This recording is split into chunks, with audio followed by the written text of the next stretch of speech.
Now, from Austin, Texas, Politics with the Big Dogs, and your host, Anthony Holm.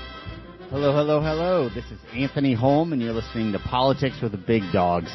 We have a great show for you today. Thank you so much for tuning in. Remember, follow us. Go to politicswiththebigdogs.com. You can follow us on X, formerly Twitter. Our handle is Politics WTB Dogs. Politicswiththebigdogs.com. Politics with the big Dogs on Twitter. We are more and more engaged every day. So we have an incredible show for you. Thank you so much.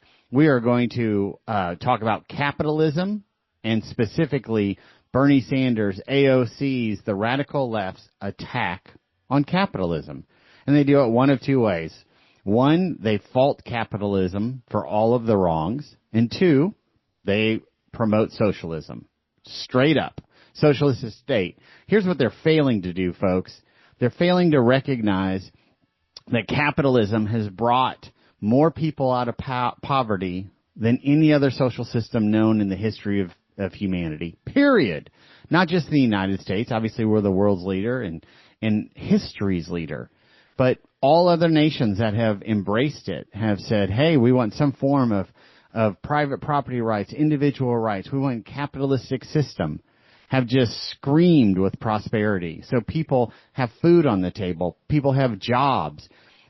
So much of what the radical left claims is a moral imperative we must have, those are only offered because of the success of capitalism.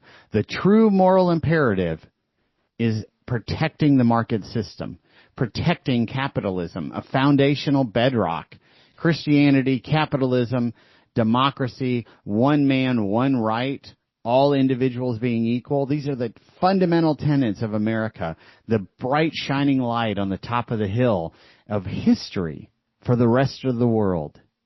India, China, nations that have 40% of the world's population, they were rice farmers living in hovels, and yet after 1,000 years had dramatic jumps an opportunity for a family, the length that we're living. All of these things are gifts given to us because of capitalism. We're building hospitals and libraries, and GDP is accelerated. The real moral imperative that the left needs to be advocating for, and frankly, in parts, they're advocating for it, and they don't even realize it, is capitalism. We're also going to be talking about Hollywood's repression of not just conservative values, of American mainstream values. Netflix, Disney, and others force-feeding our children sexual transitioning episodes in television of children and having children scold doctors and television programs about gender ID and what they identify as. You know, Elon Musk had a very interesting, I'm about to call it a tweet. I'm still old school. An X post that said, just canceled Netflix. Here's why.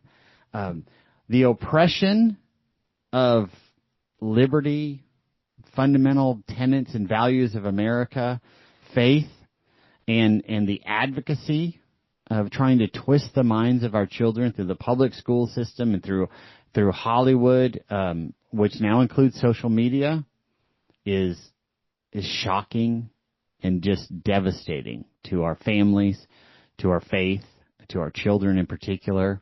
And I fear what will become of this nation in 30 and 40 years. So capitalism, hallelujah, changed the course of history, changed the living standards of history. We need to protect it. We need to defend it against the Netflix and the Disneys and the AOCs and the Bernie Sanders who are out there trying to tear it down. It has been the single greatest source of life and prosperity to humanity, not just in America, but worldwide. So get ready, saddle up. This is Anthony Holm with Politics with the Big Dogs. We have a great show for you today. Make sure you're following us, politicswithbigdogs.com, Politics with the Big Dogs on Twitter, or formerly X, and let's go. All right, folks, we've got to protect this notion that capitalism and a free market system, we have to protect it in Texas as well. our elected officials, even here in Texas, lose sight of it often. This burdensome overregulation, tiered systems instead of letting the market flow. So what really is capitalism? And different people are going to argue about it. Here is my definition, and I think it's a generally accepted definition from the Ayn Rand segment of free market believers and liberty believers. And it's basically capitalism is a social system, right? That focuses on individual rights and specifically property rights. Because without property rights, without the right to trade a good or a service, I don't know that capitalism works, right? I don't even know that democracy works. And it took me a long time to get here. I'm, as you know, in my early 50s. And again, for those of you new to the show tuning in, I'm a Republican trial lawyer. I do mostly 18-wheeler crashes and bad catastrophic injury cases. But prior in my life, I've been a lawyer for 20-ish years, but I had worked primarily or early out of college in the Texas legislature and the U.S. Senate and Washington, D.C., and kind of popped back and forth. I ran a bunch of candidate campaigns, Republican candidate campaigns. I ran a bunch of issue campaigns, advancing lower taxes and property rights and reforms in public education that have been failing our students and failing our families and nation for decades, frankly, and continue to in Texas as well. Our NAEP, the National Report Card, we're backsliding. We're surrendering to the adults in the school system and giving them anything they need and more money and all of their rights and no accountability, and we're letting just generations of children slide backward. It's shameful.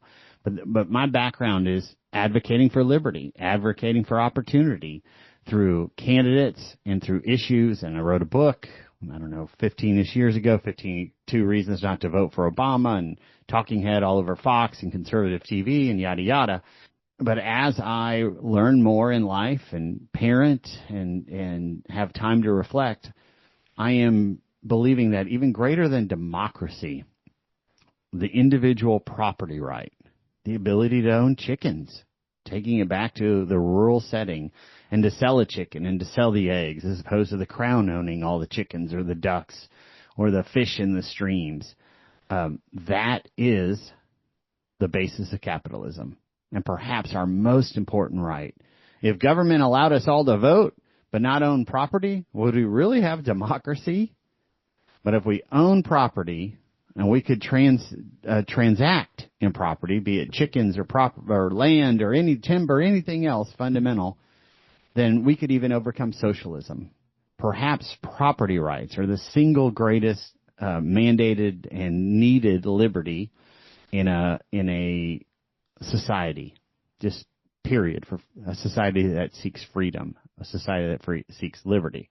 So how do we know this? Why do we know that capitalism, more than any other society or any other system, has uplifted so many humans? Well, the data is unequivocal, right? If you just had a bar chart, GDP, gross domestic product per capita, per human, right? So from about the 1400s to, call it the 1950s, the GDP per human in India and China and Italy and Japan and Britain, long before our nation even existed, was about like $3,000.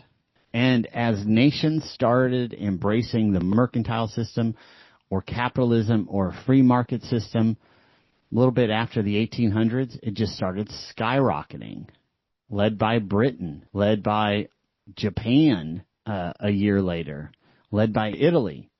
So just a massive graph from like 3,000 to 30,000 in 150 years. But countries like India and China, huge population bases, huge labor forces, huge opportunity to mobilize. They did not embrace a market system. They did not embrace what the U.S. embraced, and we saw incredible transitions and incredible growth, particularly in the last 180 years. Just the envy of the world. And then as other nations, in particular over the last 150 years, started mimicking us, their longevity The length that they got to live increased. Why? Because they could afford better food, afford better health, afford hospitals, doctors. When you're just trying to feed your family today and tomorrow, you can't invest in learning medicine. You just can't. So why are we talking about this in the here and now? Because all of us have heard moral imperative off the lips of Bernie Sanders, off the lips of AOC, off the lips of Hillary Clinton. It is a moral imperative to pass a new Green Deal. It's a moral imperative to fight climate change. It's a moral imperative that everybody have access to high-quality health care. It's a moral imperative that everybody have a minimum amount of food. By the way, most of us agree with some of this. Why shouldn't every American have access to high-quality health care? Of course they should. Every American should have access to enough healthy food that they're living safely, that their children have enough high-quality caloric intake to grow. These are baseline beliefs. How do you get there? How has every society gotten there over the last 2,000 years? Because most of them have not. The ones who have gotten there, the ones who have increased the period of time they get to live, got there through capitalism. Got there through the market system. Got there because government got out of the way. And citizens started taking care of the needs of the marketplace. And one of those needs was medical care. One of those needs, housing, right? All of these things that Bernie and AOC and the radical left, moral imperatives. Now they take it further, right? Moral imperative that a child ought to be able to choose their own gender and a doctor ought to transition them if that's how they identify. And of course, it's absurd. But the fundamentals, high quality education or an education at all, these came very clearly on a historical timeline over the last 200 years at the highest levels, at the highest pace, with the most benefit from government systems and social systems, groups of people choosing to live in a certain way. What way is that? Live in a free market, capitalistic existence, a capitalistic nation. How is it that the left is so disconnected? Every socialist state, look around, Cuba, Venezuela, long list, China, up until 25 years ago, 30 years ago, when it really started to embrace a lot of the market forces. It's a hybrid blend now. India more and more is opening up its markets and embracing market forces. And their quality of life went up so dramatically. A great example, West Germany before the wall fell and East Germany. Exact same people, exact same resources in terms of physical space and environmental conditions, yet one was a socialistic nation or governance system, and the people were broke and impaired and sick and did not have access to high-quality food, and did not have access to reasonable medical care, and did not have economic opportunity because the government, the state controlled it all. West Germany, by contrast, was a thriving nation, thriving. It had a market system. It followed the experiment that was the United States. I mean, we were an experiment, unknown in recorded history, that a big nation with a whole bunch of natural resources could come together and largely impair government. We still have kings in the world today, 250 years later. But back then, kings, the monarchy, and a very powerful government controlled 85, 90, 95% of all aspects of society. And they just arbitrarily decided how many cars, if any, would be made, how many homes, if any, how many trees could be cut down. The U.S. said, we are going to minimize the state of government. We're going to minimize the federal government. We're going to have the colonies form as states, and they're all going to largely govern themselves. We believe that each man has a property right and can buy and sell his property as he sees fit. And look what happened. And then that massive explosion that came with World War II, because we didn't understand how much we could actually produce. Just incredible production. The United States of America produced the world out of a Nazi victory. Yet, AOC and Bernie and the radical left is out there shutting down production, wanting the U.S. government to take control of the lines and the means of production, and saying, no, you don't have a right to that. You don't have a right to create a product and sell it in the marketplace. We're going to strip you of that right. We are going to take it, and we're going to redistribute it. This is Venezuela. This is Argentina off and on until just the last few years. Bankrupt nation after bankrupt nation with descending or marginal growth in GDP per capita. Yet, nations that have opened up their market system flourished.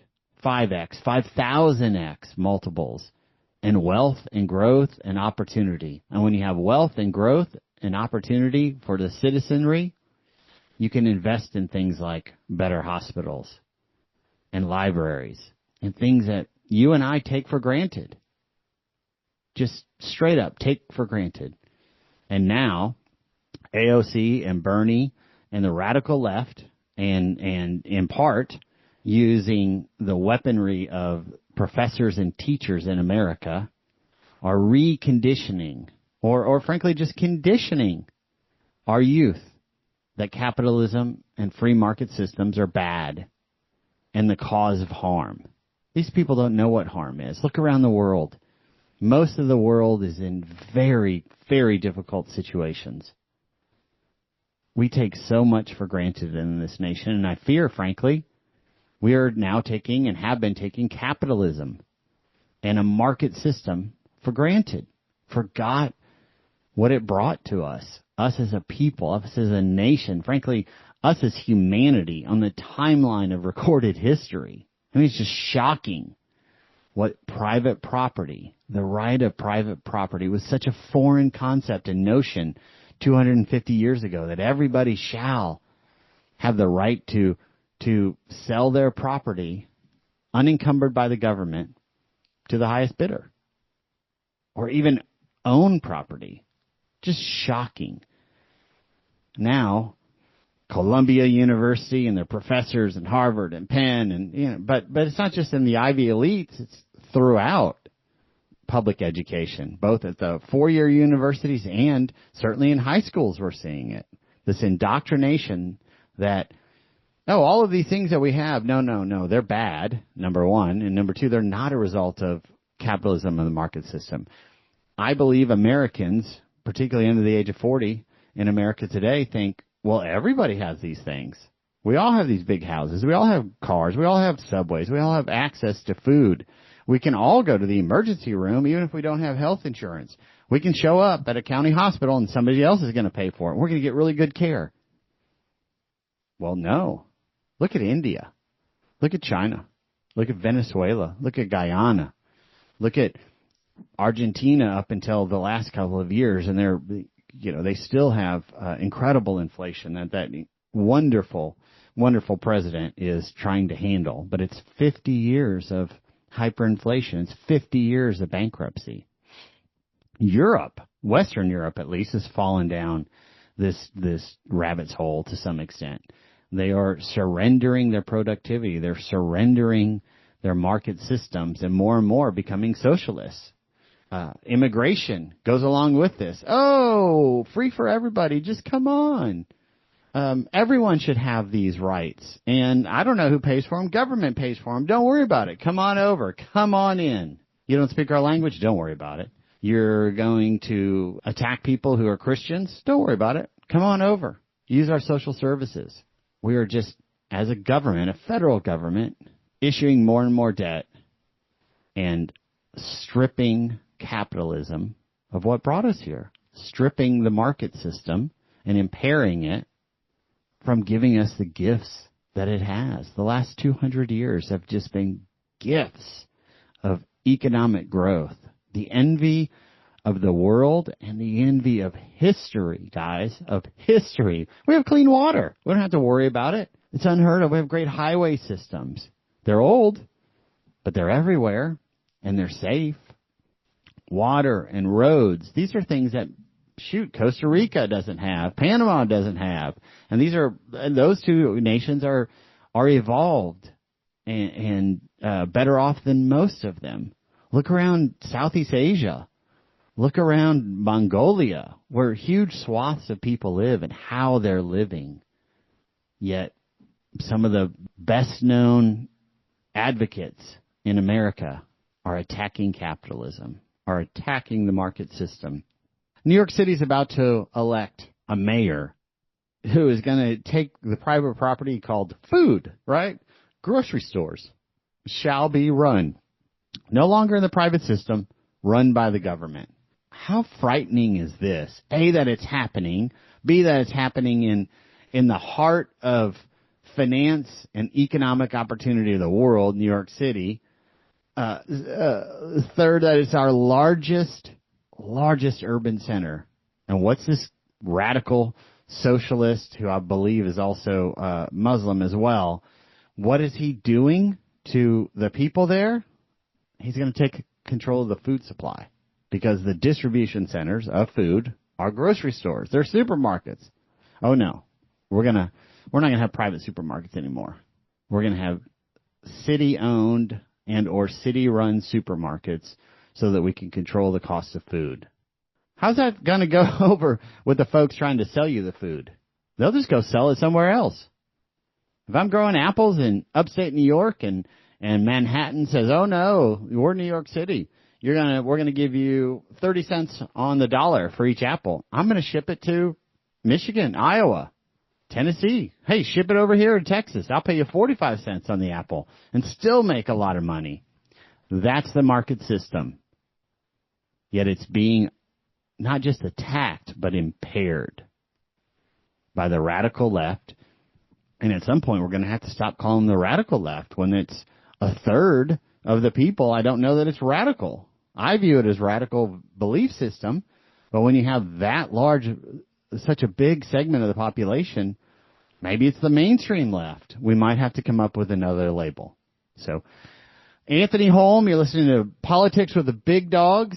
Thank you so much. If you just tuned in, this is the defense of capitalism and an assessment of the market systems as AOC and Bernie Sanders and the radical left try to destroy it. The greatest gift of advancement to the impoverished ever known in the history of the world is being attacked by AOC, Bernie Sanders, Hillary Clinton, and others on the radical left under the guise of helping the impoverished. Shocking. We'll be right back. We appreciate you so much. Go to Politics with the Big Dogs. Sign up. Follow us. Formerly Twitter, now X. Politics with the Big Dogs. We are up and running, and we want your interaction. Thank you so much. And folks, we see a lot of this in Texas, unfortunately, as well. I think I want to be real clear. It's a function of degrees. Texas is generally a more open market system than other states. But there are a number of states surpassing us, have traditionally surpassed us. We're certainly one of the last on education reform, education opportunity, competition in schools, right? I think we're 30th or something to have some type of portability system that just passed and hasn't even been implemented yet. We were way behind in the charter system, which is a competitive opportunity for the government schools, the public schools that have failed so many of our students. Helped a lot of us. I'm a product of public school. Helped a lot of us, but also is certainly failing many, many students and can do better. A number of our Republican leaders are not naturally free market people, and some who are crumble too. Like, generally Lieutenant Governor Dan Patrick has been one of my, good thing Dan's there, right, for the last 15 years or so and done a lot for us. But the last few years that's changed. I think folks go into office and I'm still very thankful for him. Again, it's a function of degrees, right? I think people get into office, get a little complacent, forget some of the fundamentals, forget some of the folks who helped get you there. So that jumps out primarily in my mind, or the biggest example at least, is in the electric system. When we had that devastating loss of life and just crushing freeze in Texas a few years ago. Well, we have basically a free market electric system. That's what we elected to do in Texas. We went, I think it was 98 or so when we opened it up, maybe even prior to that. We opened up our electric system. Most states say, nope, we're going to have a taxpayer-funded and or controlled and participant. The taxpayer and the government is going to be a participant in it. We're going to ensure that we have a lot of power at X rate. And you, power provider, we're going to ensure that you're going to make this kind of money no matter what, even if there isn't a draw, so that we have extra supply. Texas really didn't. We got some of the lowest power costs in America for the last 30 years, in large part because we opened up our system. We said, hey, everybody get in here and we're going to run. And we'll take some hits and there'll be some brownouts. I don't think anyone anticipated what happened during the freeze. It was just such a shocking event. But, of course, things like that happen. And it could have been much worse. Some of those, my understanding, is real close to going offline for an extended period, being weeks, if not maybe even some months. I'm unclear on the science of it, but apparently getting them started back up and in an alignment in such a fashion as needed to help supply the state and blend with the distribution system, the transmission lines in Texas, it can take weeks. Okay. Perhaps we'll have a show on that someday. But fast forward, so people, companies and individuals just made outrageous sums in the electric market in Texas over hours even, $500 million in some hours. I believe Jerry Jones, the guy who owns the Dallas Cowboys, owns a majority of a company that it's estimated that he made right around $500 million in the value of the electricity input because it spiked, right? Everybody was desperate for electricity, and he had a production facility of some sort, and personally made about $500 million. And in large part off the taxpayer, right? Because we're the consumers and we're the ones selling them. So all of these transactions occurred, and it was a market system. It was really out of whack, no question out of whack. But these were actors all over the world, buying and selling these electric contracts and providing power and moving money. And then I hope I'm doing this justice.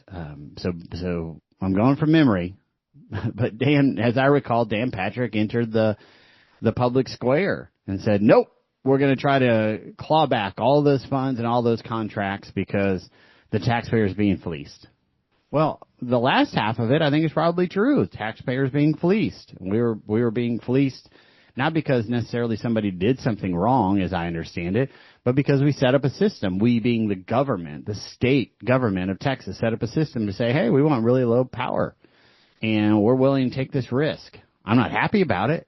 It was horrible. My family and I suffered, and thank God we didn't have severe medical issues because I'd see my breath in my house for a number of days and a lot of property damage, but so many folks had it so much worse off that I'm empathetic for them. And frankly, with Governor Patrick, I understand his move. I understand why he wanted that. He felt it was unjust, I suspect, at least, and to some extent I'm with him. But this was a decision we made 25 years ago. We said, hey, we're going to have really cheap power. And making that decision, and we're going to rely on a market system, and we're open to it failing at times. I don't think anybody understood it would fail this badly, but we're open to it failing at times. And the trade is we're going to have real cheap electricity, and we're going to bring companies like Toyota to manufacture vehicles in San Antonio and elsewhere in Texas that need a lot of power, a lot of electricity because it's cheap here. I mean, we look around and we are constantly seeing new data centers being built in Texas. They take a tremendous amount of electricity. Yet many of these data farms, these massive server centers, are in places like, Greenland and Wisconsin and cold because you got to cool them and they produce so much heat. You're thinking, why are they coming to Texas where they're going to have to crank the AC to keep these things down? Like, why aren't they going to cold jurisdiction? Because they suck up so much electricity, and our electricity is really cheap, or had been. We've all seen our electricity skyrocket, our electricity bills skyrocket in the last, since the beginning of the year in particular. I think maybe even longer than that, but there was a point in time that I saw anecdotally a big shift. Boom. Here's our electricity spike bill. Well, I believe that the state of Texas basically gave a loan, $500 million or so, to these electric providers and said, hey, this will get you through for the next year, and then you can go and claw it all back from the taxpayer. I think it was something to that effect. So I may not be doing this justice because I'm going from memory, but my point is even big advocates, traditional advocates of the market system, and the example I gave being Dan Patrick, will go out there and try to change it when it doesn't go their way or they think something is unjust. And that may or may not be good policy. Generally, it is not good policy. Like if you're entering into a contract, I'm selling electricity to you over the next 6 weeks at this rate, and you're buying it at that rate, government shouldn't intervene because an event occurred and say, no, we're going to change it. Like that's just bad policy. You can't count on a market system, then you're not going to have a good buy and sell. You're just not going to create value. There's big uncertainty. We see it also in subsidizing all these industries. I mean, state of Texas is used, we say the state of Texas, but let's be clear about it. It's our tax dollars to subsidize Hollywood films. Like, yeah, but they're creating jobs. They're doing this. Perhaps. I mean, I understand the argument, but you're taking my tax dollars and giving it to Hollywood. I think it's about $1.5 billion over the last 7 years. I believe it was $600 million just this year in this last budget cycle to incentivize Hollywood. Well, wait a second. When you're taking my tax dollars, you're assuming that I couldn't use them to incentivize job creation here. That money would have gone back into the system. Who's going to use it, A, more efficiently, Hollywood or you? And then B, who's going to use that money to give Texas the best benefit, Hollywood or you? Right? Those are the decision trees. It's binary. Boom, boom. I have faith in you over Hollywood. I have faith that you will tend to Texas more than Hollywood. And I wish our elected leaders have the same type of faith. Texas also is interventionist in many of the product sales that we have. Automobiles have multi-layered distribution channels. Alcohol, the difference between a packaging store and a retail, and the onerous rules. You can't transport if you've got a number of stores, you can't transport a product between county lines, for example, because we've got to make sure that this other layer in there isn't harmed. So much of the value creation, I mean, heck, whether you like Walmart or not, it has created so many jobs in the last 50 years, and it has fed so many people at less cost. Why? Because they cut out the middlemen. Like, a lot of this is efficiency that benefits the consumer. No way around it, right? And clearly people wanted cheaper groceries and cheaper goods because Walmart flourished. And it flourished because consumers are showing up to buy it. Yet in Texas, we're impeding the market systems because we're advocating for a group of adults who are in some position and want to protect their little space.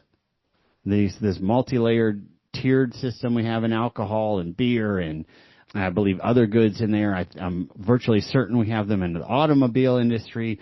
And then as best I can tell, and maybe we'll have an expert on for all of these at some point, we have two property tax systems as well. We have what you and I are just getting fleeced for, right? Our residential, I'm sorry, the right and appropriate versus commercial. Well, there's no transparency in commercial. None at all. Like when you and I sell a home, the whole world sees what we sell it for. And there is a line of sight by the appraisers to say, we believe your asset, this home, is appraised at value X, and X is greater than last year's X, so you've got to pay more. That does not happen with any type of transparency in the commercial system. So at some point, we do need to have an expert on the show to explain this, politics with big dogs, and we'll get somebody who is a real guru and can say, yeah, here's what's going on commercial real estate. They're not paying their fair share relative to the residential homeowner, and here's how and why. But I am certain that is happening. And go figure, right? Like the wealthiest people and the biggest corporations are going to Texas legislators and saying, don't let the 30 plus million Texans see our values. We got to keep them opaque. Oh yeah, but everybody ought to see and value annually and fairly, or so-called fairly at least, by the appraisal boards, so that you can get more money out of those residential. If there was parity in valuations and property tax of commercial versus residential in Texas, I'm all but certain that our property tax burden, yours, mine, the people who live in homes, would drop, and drop substantially. We'll explore that at some point. So here we are. Capitalism and the market system raising up humanity, raising up and eliminating the harms that AOC and Bernie and Elizabeth Warren and the radical left are all out there saying need defended, need fixed, need tended to. Food on the table, access to health care, high quality schools. No system in the history of humanity, in 2,000 years of recorded history, exponentially better than any other system, capitalism and the market system, at delivering those outcomes, delivering more food on the table, delivering jobs, delivering prosperity, delivering highest quality health care. There's a reason that every rich person in the world flies to America to get access to our hospital systems.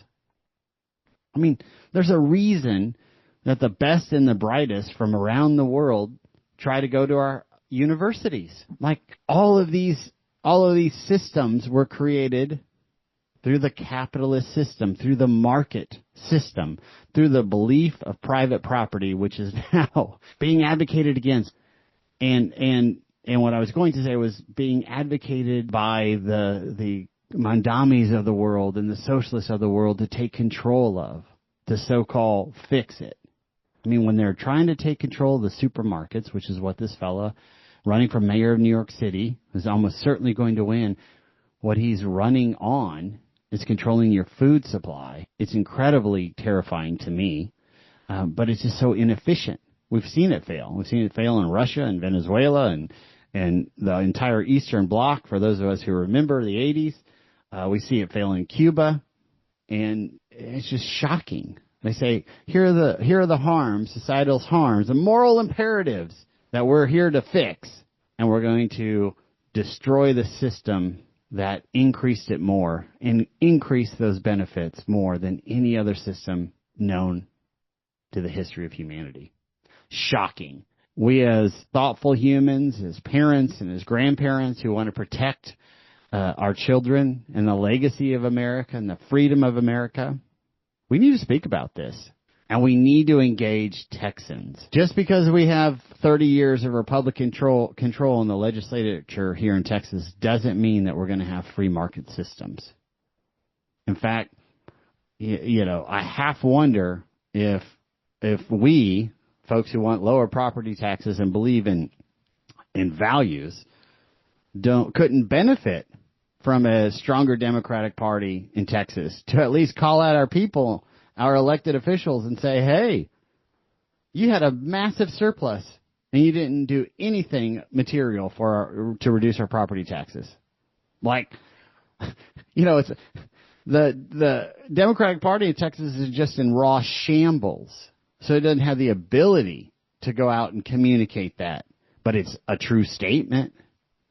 And if they did, maybe our leaders at the legislature would actually do something about property taxes. We all remember right after session, they came out with all these tweets and we reduced property taxes $50 billion. And then they couldn't get away from it fast enough because we were all like, no, you didn't.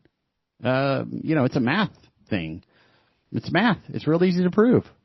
It's kind of like Jeff Leach. Oh, I didn't do that with my bill, Jeff Leach at Collin County.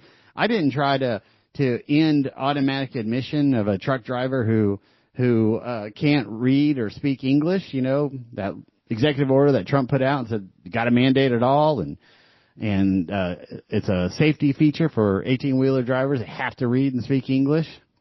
And then Abbott comes out and says enforce this law. They've got to read and speak English. Well, in the middle of it all, Jeff Leach, Collin County Republican, authored a bill that said it doesn't automatically go to the jury if they can't read or speak English after they get into a crash or kill somebody. Doesn't go. And then when he got called out on it, I didn't do that. That's a lie. Truth tests came out. Everybody fact-checked it. Yeah, you did. Clear as day. And then it became a cover-up. But then he deleted everything. And I think basically many of our elected officials did the same deal in this nonsensical claim. We reduced property taxes by $50 billion. No, you didn't. We all saw it. We all know it. And there's two really good objective ways to disprove that. Number one, look at your property tax bill. And number two, what happened during the special session? Governor Abbott put a call on there, you must reduce property taxes. So if you just dropped them by $50 billion and you didn't spend that $24 billion surplus and other things, why is Governor Abbott putting on the special call, must reduce property taxes? Which they didn't. They would rather spend than reduce. Spend our taxes rather than give it back. They also didn't go and ban taxpayer-funded lobbying, something that we've all talked about here. And had Leach gotten his way, those truck drivers would have been who don't speak or read English, no big deal, no material harm, great benefits to them. So lots of curious events, and if left to their own devices, our conservative leaders in Texas will also not defend the free market system in the way we would expect them to. Maybe we need a Democratic Party at least functional enough to call Republicans out on property taxes so we can get some reduction. I mean, it's insane.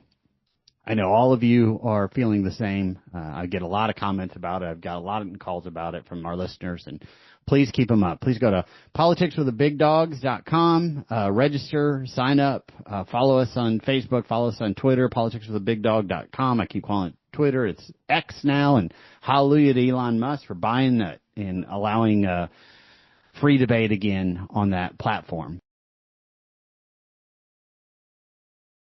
All right, folks, I know it's counterintuitive, but maybe we should consider that.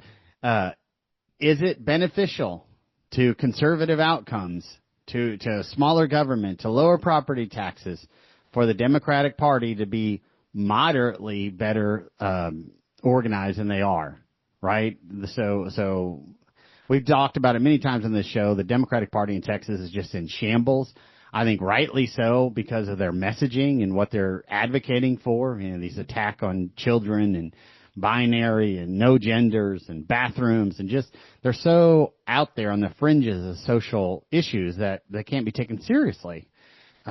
If they were a little more organized, maybe they could help keep our elected leaders, theirs technically too, but the Republican regime accountable for lowering property taxes, right? For some of the knuckleheaded moves our guys do.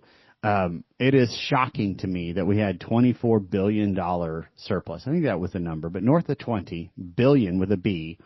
We say surplus, but our tax dollars, we overpaid our tax bill, you and I, and these guys just went and spent it with no material reduction in property taxes. They want to keep gouging us and spending it. $600 million, as I recall, to Hollywood's subsidies to film movies here, I suggest that $600 million would be better off in your pocket. We would create jobs here. We don't need subsidized to go and transact business in Texas. We're already doing it. We are Texans. So look, it's an interesting question. If the Democratic Party were more organized, could they help us keep our elected officials in line and in check in actually reducing our property tax burden, the amount you and I are paying on our residential homes? Maybe. I don't know. Could they help us? You know, we have been focused, you and I and activists have been focused on fundamental freedoms the last few years, right? Like, so we've talked about Mr. Younger, the gentleman who had I believe it was a 6 or an 8-year-old son they were married in the Metroplex, he and his wife. His wife was a pediatrician. She started dressing the boy as a girl and all sorts of other things, quite tragic. They separated, they divorced. She, the doctor, mom, wants to transition the boy and puberty blockers and the whole kit and caboodle and different name. And you're a little girl, not a boy, right? The monsters only go after the boys, not the girls. That's what mommy tells me, the kid said. And we've talked about that in the show. We played the audio and the videos available. So Mr. Younger, for example, goes to the Texas Supreme Court and says, you got to help me. You got to stop this. My ex-wife is trying to take this kid to California who just did a trans freedom law so that all kids can be transitioned, right? And our Republican Supreme Court abandoned the guy. It was just shocking. I don't know how that happened or why that happened, but so Mr. Younger's wife fled the state, moved to California, and presumably transitioned his young boy. I mean, short of death, is there just anything else that a parent would fear more? So Younger comes to the legislature and to his great credit is like, hey folks, this is happening. This is happening in Texas. The courts are letting it happen in Texas, and legislators, you got to pass a bill. So you and I and all of us, we rallied around that. Of course we did. Outrage, right? We're defending our kids in the libraries before some tranny activist who's trying to do a 6'3" man dressed as a woman to read Tommy Has Two Dads books to our children in our public libraries. So we're focusing on these things that we need to focus on. It's shocking that we have to, right? But when they're exposed in society as harms and flaws, we're going to go and keep our kids safe. But we're missing the property tax mandate. Because they didn't do it. They all lied about it. They didn't do it. We're missing banning taxpayer-funded lobbying. You know, all these little local governments take our tax dollars and they hire lobbyists in Austin to lobby the legislature for the right for them to impose more taxes on us. Government paying lobbyists to lobby government for more government, right? Like, this is really common. Little tiny cities and little tiny towns are paying tens of thousands, hundreds of thousands to Austin lobbyists. And these lobbyists will have 30 and 40 cities and counties and municipal utility districts and other local government entities using your tax dollars to hire lobbyists. We haven't been able to end that. We haven't been able to have a material reduction in our residential property taxes. We being the you and I don't know. Maybe a slightly more vibrant Democratic Party could help with some of that. What's it gonna take for these folks to actually do something? How rare is a $20 billion surplus? And they just went on a spending spree, best I can tell. So look, capitalism and the free market system and the attacks on it by AOC and Bernie and others, part of that system is using your money wisely. And using money wisely is not allowing, the definition does not include allowing the government to distribute monies when the private citizens could have that money and distribute it themselves. Right? Who's going to be more efficient with that $600 million that went to subsidize Hollywood? Is it going to be government, the state of Texas, that hires some staffers, right there's a bleed, $100,000 each or $80,000 each, state staffer to quote unquote distribute the money and then it's going to be passed out to Hollywood execs so they get to spend it at their discretion, supposedly in Texas with Texas vendors? Or with that $600 million went back to your pocket to where you say, hey, I'm going to reside the house. I'm going to go down to Ace Hardware or the Home Depot down the street. I'm going to buy some hammer and buy some wood, a hammer, and some nails. And those local tax dollars are going in to our system, our local communities. And which is more efficient? Is that $600 million? Is it going to have a bleed if the state does it by staffers distributing those monies? Absolutely. Is it going to have a bleed and be less efficient because some Hollywood exec in L.A.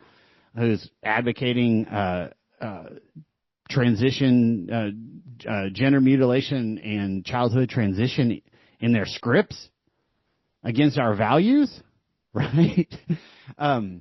Would a moderately more vibrant Democratic Party speaking of values, keep a Republican like Charles Schwartner, who authored a bill to outlaw values, religious values, community values in courts? Would a Democratic Party who could say, hey, we believe in religious values, if they do, hey, we believe in community values, certainly they do, and this is a bad bill, would that help us, you and I, keep our folks in check, keep them on the straight and narrow of proper governance? And most importantly, how do we stop this incredible growth of state government in monies and reach?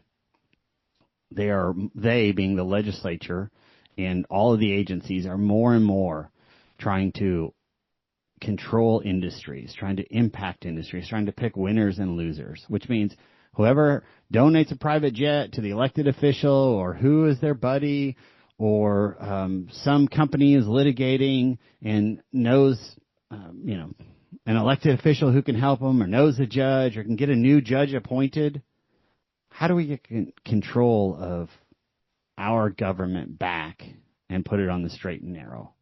Certainly private property rights are the number one vehicle to advance humanity. Capitalism, a marketplace system, but that requires a free market. That requires government getting out of the way. And more, as we have had this Republican majority over the last 30 years, we are failing to use our majority to advance good causes and systems that will benefit our children, grandchildren, and the state of Texas for 150 years. We are wasting our Republican majority, or really conservative majority, to advance the right systems and policies and just get out of the way of the working man in the state of Texas.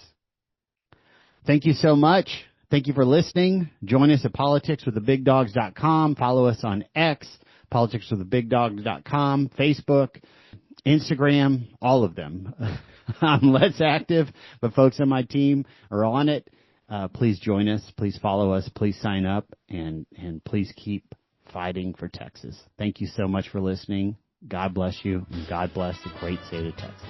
Politics with the Big Dogs with Anthony Holm is supported in part by the First Amendment Alliance Education Fund. Learn more about today's guest and hear other episodes online in our archive. Visit politicswiththebigdogs.com. If you have a question for Anthony Holm, email Anthony at politicswiththebigdogs.com. From deep in the heart of Texas, you've been listening to Politics with the Big Dogs.